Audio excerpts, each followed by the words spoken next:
Hello everyone, আজ হচ্ছে শুক্রবার। আজকে কি রান্না করব চলো দেখে নাও। সবার প্রথমে দেখো বেগুন তো কেটে নিয়েছি, বেগুন ভাজবো। আর এদিকে পেঁপে এরকম লম্বা লম্বা করে কেটেছি, পেঁপে দিয়ে মুসুর ডাল হবে আর ধনেপাতা দেওয়া হবে লাস্টে।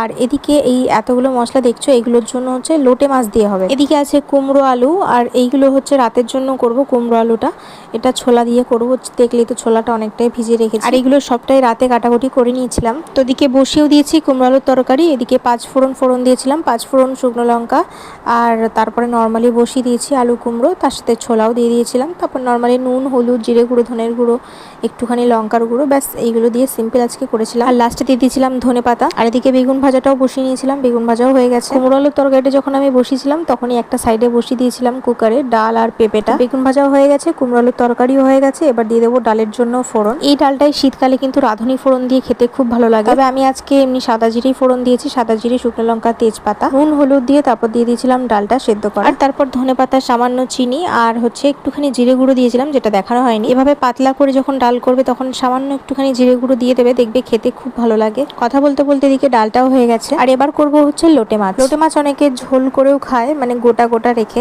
তবে আমি খাই ঝুরো ঝুরো। প্রথমে সর্ষে তেল গরম করে নিয়েছিলাম, তাতে দিয়ে দিয়েছিলাম বেশ কিছুটা রসুনটা ভাজা হয়ে গেলে দিয়ে দিয়েছিলাম বেশ কিছুটা পেঁয়াজ আর কুচো করা কাঁচা লঙ্কা। পেঁয়াজটা দিয়ে ভালো করে ভেজে নিতে হবে। বেশ একটা সুন্দর ফ্লেভার বেরোনোর পর দিয়ে দিলাম একটা গোটা টমেটো। তারই সাথে সাথে নুন, হলুদ গুঁড়ো, জিরের গুঁড়ো, ধনের গুঁড়ো আর লঙ্কার গুঁড়ো, সব মশলা দিয়ে দেওয়ার পর কিছুক্ষণ ভেজে নিয়ে তার মধ্যে জল অ্যাড করে নেব। তারপর কিছুটা জল দিয়ে মশলাটাকে ভালো করে কষিয়ে নেব। আর কিছুক্ষণ কষানোর পরে তারপরে এর মধ্যে অ্যাড করে নেব লোটে মাছ। লোটে মাছটা দিয়েও বেশ কিছুক্ষণ নাড়িয়ে তারপর ঢাকা দিয়ে দেবো কিছুটা সেদ্ধ হওয়ার জন্য। আজকে অতটা সময় নেই, তাই হাতে খুব কম সময়ের মধ্যে দিয়ে রান্নাটা করছি। আর দেখো বেশ কিছুক্ষণ ঢেকে রাখার পর একটু একটু সেদ্ধ হয়ে গেছে। আর এই পর্যায়ে মাছের যে কাটাগুলো, মানে যে শিরদাঁড়াগুলো, সেটা আর কি ফেলে দিতে হবে। একটা একটা করে একটু সময় লাগে, কিন্তু একটা একটা করে প্রত্যেকটা এরকম ফেলে দিলে তাহলে খাওয়ার সময় মুখে অতটা কাটা কাটা লাগে। কাটাগুলো যদি থেকে যায় তাহলে খাওয়ার সময় খুব বিরক্ত লাগে। তো আস্তে আস্তে সব কাটাগুলো এভাবে বেছে নেব। সব কাটাগুলো বেছে নেওয়ার পর দেখো এই হচ্ছে কাটা, ভালো করে সব বেছে নিয়েছি।